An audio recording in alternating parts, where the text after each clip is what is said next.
3 సంవత్సరాలకు ఒక్కసారి వచ్చే అత్యంత పవిత్రమైన ఏకాదశి. అదే పద్మిని ఏకదశి.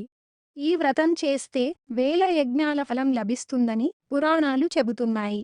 పద్మిని ఏకాదశి అధిక మాసంలో వచ్చే పవిత్రమైన ఉపవాసం.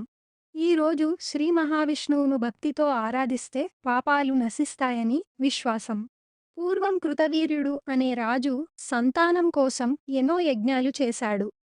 కానీ ఫలితం రాలేదు. రాణి పద్మిని మహాపతివ్రత. ఆమె మహర్షుల సూచనతో పద్మిని ఏకాదశి వ్రతాన్ని ఆచరించింది. ఆమె భక్తికి ప్రసన్నుడైన శ్రీ మహావిష్ణువు ప్రత్యక్షమై వరం ఇచ్చాడు.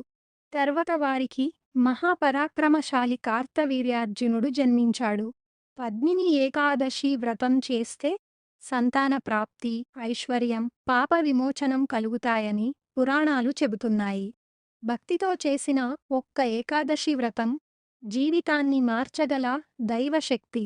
ఓం నమో నారాయణాయ.